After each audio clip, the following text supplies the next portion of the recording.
Sir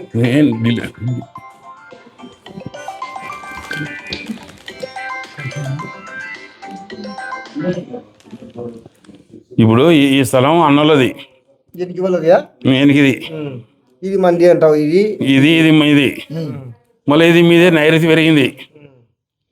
నైరుతి పెరిగితే సంతతి వివాహ విషయాల్లో చాలా ఇబ్బంది పడాల్సి వస్తుంది. కాబట్టి ఈ నైరుతి ఇదన్నా కావాలా, లేదా ఇగో ఇది ఈడ బంద్ చేయి, ఈడ పెట్టుకొని ఇంట్లో కాపురం పెట్టుకొని ఇట్లా తీసుకో.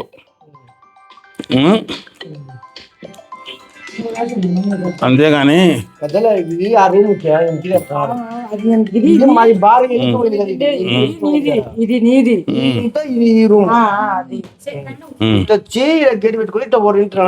ఇట్లా ఏం చేస్తావు, ఎందుకంటే ఇది ఇది ఇచ్చినా అనుకో అవునా,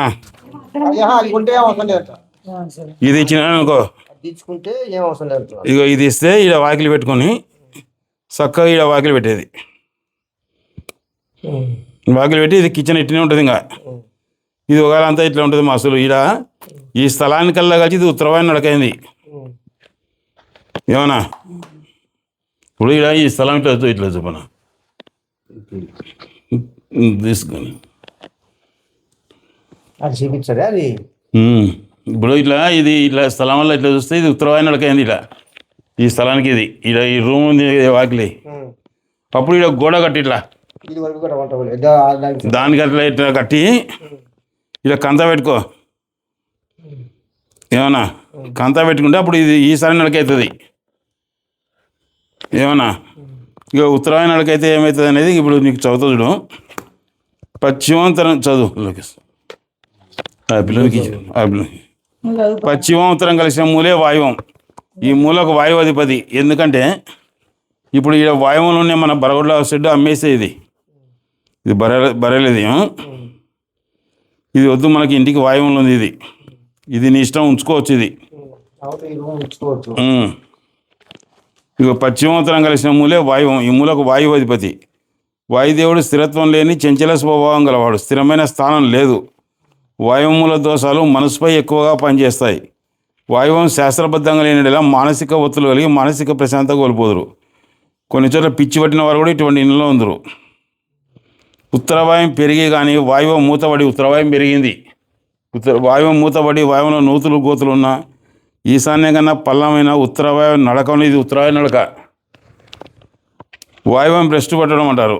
వాయువం భ్రష్టు వలన శత్రువులు పెరగడం, ప్రేమ వివాహాలు జరుగుతాయి. వాయువ దోషం అంటే శత్రుత్వం కొనుక్కున్నట్టే. ఎంత మంచి వ్యక్తికైనా శత్రుత్వం రాక తప్పదు. ఈ వాయువ దోషాలకు ఆగ్నేయ దోషాలు తోడైతే ఆత్మహత్యలు జరుగుతాయి. నైరుతి దోషాలు తోడితే హత్య చేయడమో చేయబడమో జరుగుతుంది. ఒక మాటలో చెప్పాలంటే వాయువ దోషాలు ఉన్న గృహంలోని వారు మానసికంగా ప్రశాంతంగా ఉండడం జరగదు. ఏమన్నా ఇంట్లో మానసికంగా మానసికంగా ప్రశాంతంగా ఉండడం జరగదు. ఎప్పుడు అయ్యో తికన ఆలోచనలు. వాయువ దోషాలు ఇంటి యజమానురాలు ఆ ఇంటి మూడవ కుమారుడు మూడవ సంతతి మీద ఎక్కువ ప్రభావం చూపుతాయి. అయితే ఒకటవ సంతతి ఒకటవ కుమారునిపై దీని ప్రభావం ఇల్లు గమనించనుంది. ఒకటో కొడుకు ఇబ్బంది పడాల్సిందే. ఎందుకంటే ఆ పిల్లని పరిస్థితి ఎట్లుంటుందంటే, ఇంట్లో ఎంత అమ్మకానికి ఇంట్లో ఎంత శాస్త్రబద్ధంగా ఉన్నా వాయువ దోషాలు ఉంటున్న వారికి అప్పు పుట్టడం సులభం, అప్పు తీర్చడమే కష్టం. స్థిరమైన నిర్ణయాలు లేక చేపట్టిన పని ఏదీ కలిసి రాకపోవడం, ఆయనది చెప్పకుండా వెళ్ళిపోవడం వంటి సంఘటనలు వాయువ దోషాల వల్ల జరుగుతాయి. ఎప్పుడైతే ఈ వాయువ దోషాలు దీన్ని సరిచేసుకోవాలన్నా అప్పుడు ఈ ఇంట్లో మీది ఉంది కదా ఇట్లా ఈశాన్యం నైరుతి ఈశాన్య కొలతల కన్నా వాయువ ఆగ్నేయ కొలతలు తేడొస్తే విశేషంగా నష్టపోవాల్సి వస్తుందమ్మా. అంటే ఇప్పుడు వీటి నుంచి ఇట్లా కొలిస్తే వీటికి ఆగ్నేయం వాయువు ఆగ్నేయం తగ్గున్నాయి కదమ్మా. ఇది మేనేది ఎందుకు ఇది రాస్తూ చదువుతావు. ఈశాన్యానికి ఈశ్వరుడు అధిపతి. ఆయన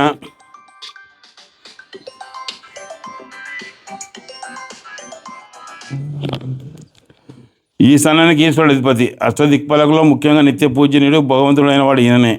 అందుకే ఈశాన్య స్థానం పూజనీయ స్థలంగా ఉంది. శివుడి భార్య గంగ కాబట్టి నీటి కుళాయి వాడకం నుయ్యి ఈ మూల తప్ప మరే మూల ఉండకూడదు. ఏమ్మా, ఎందుకంటే ఈ మూలలో పెంపు భ్రష్ట అయితే ఆగ్నేయ వాయువ నైరుతి మూలల కొలతలు తేడా వచ్చి విశేషంగా నష్టపోవాల్సి వస్తుంది. ఇంట్లో ఒక్కోసారి విశేషంగా నష్టపోయినట్టు నమ్మొచ్చు. ఈశాన్యం మూతపడడం అంటే ఇది మరి ఈశాన్యం మూతపడింది కదమ్మా. తూర్పు ఉత్తర ఈశాన్యాలు తగ్గడం, ఈశాన్యం భ్రష్టు అవ్వడం వల్ల ఇంటి వంశం మీద, ఆర్థిక పరిస్థితి మీద, ఇంటి పెద్ద కుమారుడు ప్రథమ సంతతిపై చూపుతుంది. ఈశాన్య దోషాల వలన సంతతి లేకపోవడం, దత్తుకు రావడం, మగ సంతతిని అప్రయోజకుడు. ఈ పిల్లడు ఏం చేసినా పనికి రాకుండా అవుతుంది. ఏం చదువుకున్నాను ఆయన? బీఎస్సీ అగ్రికల్చర్ బీఎస్సీ అయిపోయింది. అయిపోయింది. ఇంకా పోకున్నాడు పిల్లలు తలకానే అయిపోయింది. మాకు ఇంకా ఏం చేయాలన్నా మాకు దిక్కు వెళ్ళక ఇంకా ఒకసారి బైపీసీ తీసుకుంటే పశువు డాక్టర్ వచ్చింటే పోలే. ఏమ్మా బైపీసీ తీసుకుంటే పశువు డాక్టర్ వచ్చింటే దానికి సేలేనని పోలే. మళ్ళీ చేయకూడదా నాయన? వద్దని నోరులేని వాళ్ళతో ఇబ్బంది పడతానని దానిలోకే చేస్తే పుణ్యం అవుతుంది నీకు. ఇప్పుడు చాలా ఇబ్బంది పడుతున్నాం మేము. పాస్ అయినాడు, సర్టిఫికేట్ వచ్చింది, కాకపోతే ఎక్కడ చూసినా నేను పోను అనే కిందికి ఉండాడు. 2 గొడవలు ఉండేవి మాకు. ఇంకా ఇప్పుడు ఏం చేస్తావు అంటే వాయువ దోషాలు నువ్వు గృహం ఇంటి యజమాని స్థిరత్వం లేని వాళ్ళని చేస్తుంది. అంటే ఇంట్లో ఈ స్థిరత్వం లేకుండా ఉంటుంది అనమాట. ఏమ్మా మొన్న బాగాలేక మేమిద్దరం 3 నెలలు మంచంలో ఉన్నాం.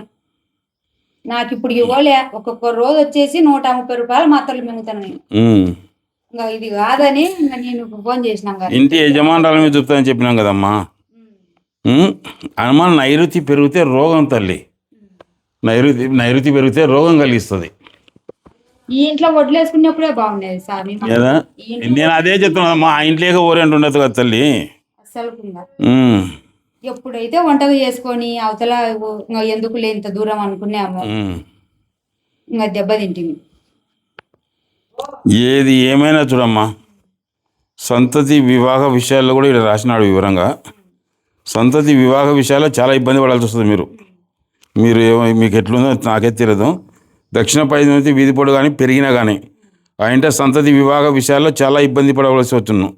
ఎక్కువ సకాలంలో వివాహాలు జరగకపోవడం, అనుకున్న సంబంధాలు కుదరకపోవడం జరుగుతుంది. సంతానం క్రమశిక్షణ లేక నడుస్తుంది అనమాట. అంటే వాళ్ళు అనుకునేది చదివింది ఒకటి, అయినది ఒకటి, అనుకునేది ఒకటి అవుతుంది. మీరైతే ఇంట్లోకి చేరండి. ఆయన ఇస్తే మంచిదే, ఇవ్వలే అంటే ఇంకా ఇంట్లోకి చేరండి. ఇటు గోడ కట్టుకొని ఇట్లా నడచండి. అంత కదిపితే ప్రత్యామ్నాయ మార్గం లేదు. ఈ బరువులో సెడ్ అమ్మేసేయి, ఇది అమ్మేసే సెడ్డు. ఒకవేళ ఆయన ఇస్తే ఇట్లా చేసుకో. ఇంత సలాలతో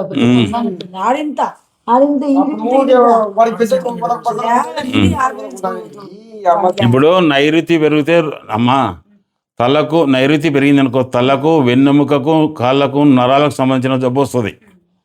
ఇంట్లో ఎవరికైనా ఇబ్బంది కలిగిందా?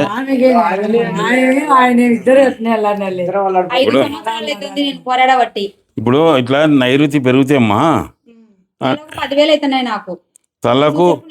తలకు, వెన్నెముకకు, కాళ్ళకు, నరాలకు సంబంధించి వస్తుంది. ఈ గోడ కట్టి ఇంట్లోకి వంట పెట్టు, యాది రాదు. కానీ ఆయన ఇస్తాడో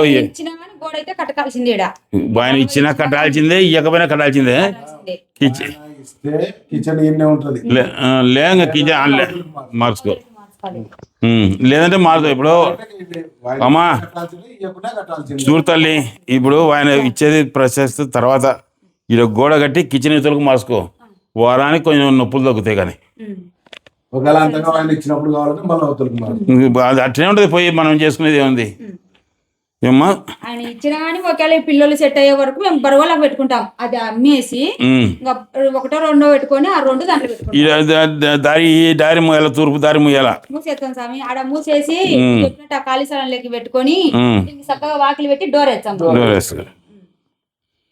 అమ్మా ఇది ఈశాన్య బ్లాక్ అమ్మా. మీరు ఎట్లా బతకాల్సిందంటే ఇది ఇట్లా స్థలం పొరపడి ఇంతకుముందు కూడా మీకు చెప్పినా నేను. ఈశాన్య మారినారు, మీకు పరిస్థితి ఉండంగా తెలుస్తుంది అన్నావు. అంతే రెడ్డి మామ వచ్చి వెళ్ళిపోయినావు ఆయనతో పాటు. నేను ఈ బరువులవి ఏం చూపించుకోలే అన్న. ఇలా చెప్పిపోయినా అది ఉండకూడదని. ఇగో ఇట్లుందమ్మా మీ ఇండ్లు. అట్లాగా తల్లి బజార్ ఇట్లుంది కదా. ఇట్లా బజార్ అంటే ఇప్పుడు ఇట్లా బజార్ ఉంది, ఇట్లా బజార్ ఉంది. ఈ ఇండ్లు ఎట్లా ఉండాల్సిందంటే తూర్పు ఉత్తరం వైపు వీధుల స్థలం ఈశాన్య బ్లాక్ అంటారు. ఈ బ్లాక్ అనేది వాస్తు బలాలు, శుభాశుభ ఫలితాలు, ఇంట సంతానం మరియు ఆర్థిక పరిస్థితి ఇతర బ్లాకుల కన్నా ఎక్కువ పనిచేయాలి. ఈ బ్లాక్ నందు తూర్పు ఉత్తర ఈశాన్యాలు పెంపు చేసి దక్షిణ పశ్చిమాల ఖాళీ స్థలం తక్కువ ఉంచి తూర్పు ఉత్తరాల్లో వసారా నిర్మించినారు. ఇది ఏమా ఈశాన్య అడక వచ్చినట్టు ఏర్పాటు చేసి ఈశాన్య నువ్వుతో ఇచ్చిన సకల ఐశ్వర్యాలతో వంశాభివృద్ధి కలిగి ఉంది. ఇది మీరు చూస్తే అంతా రివర్స్లో పెట్టినారు పంచాంగం. అది ఇట్లా పెట్టి నైరుతి వేయించినారు, అంతే. ఇది ఉత్తరవాయు నడక పెట్టినారు, ఆడ వాయువుల స్థలం కొన్నారు. ఇవన్నీ అయినా ఇది కొంతవరకు కాపాడుకుంటూనే వచ్చింది. మీకు డబ్బులకేం ఇబ్బంది పెట్టకుండా ఒకవేళ నైరుతి పెరిగి అనారోగ్యం కలిగిన ప్రాణాపాయం అయితే ఏం లేదు. అదైతే ఏం లేదు సార్. ప్రాణాపాయం ఆరోగ్యాలు భంగమైనాయి అంతే. ఆరోగ్యాల భంగం అయితే ప్రాణాపాయం లేదు. కానీ మీరు ఇట్లా చేసుకోండి, మీకైతే అంత ఇంత మంచి జరుగుతుంది. ఇది ఉంటే గుమ్మడికాయకు బొచ్చు పురుగు కొట్టినట్టే చూడమ్మా. అమ్మేచ్చంలే స్వామి, ఎందుకు అది తింటుంటే బొచ్చు పురుగు అది తినే కానరాదు, కానీ గుమ్మడికాయకు బుర్రపడే తిరుగుతుంది. తీసుకొని అన్నా గానీ నువ్వు చెప్పినట్టు ఆడికి ఇంకా మొత్తం గోడ కట్టేసుకోమని చెప్తాం వాళ్ళకుండా. ఎవరికన్నా నమ్మితే ఈ సందు ఉంది కదా స్వామి, ఈ గోడ కట్టేసుకోమని చెప్పి అది అమ్మేసి వాకిలు పెట్టుకుంటాం. మేము ఇక్కడ వాకిలు పెట్టుకోరు, ఈ రూమ్ కి ఈడ వాకిలు పెట్టుకుంటాం. అది బూడి చేసి అంతే అంతే. ఏమన్నా ఇట్లా చేసుకొని బాగుంటుంది. లేకపోతే ఒకవేళ ఇది కూడా మీకు అవసరం లేదంటే ఇది కూడా ఇచ్చేసుకోరు. ఇంకా ఉండించుకుంటాం సార్. ఏమంటే ఇక్కడ అంత స్థలం ఉంది సార్. ఇలాంటి ఊరు పెట్టినా పచ్చేతులు పోదాంలే ఇప్పుడు పోదాంలే. అదైతే కానీ మాకు బాగుంటుంది అనుకో. ఈ సంతలు ఎత్తే లేక అట్నే లేదు, కులం ఉన్న కాడ ఉండాలి. కానీ ఊక మేము అట్నే ఊకే ఎందుకు నెత్తి నొప్పి. మళ్ళా ఆడకొని పోగొట్టుకొని ఆడిపోయి కట్టుకోవడం. వద్దు అన్నా, మనం అందరం ఒకటి ఉంటే నోటికి చేతికి ఎంగిలి కాదమ్మా.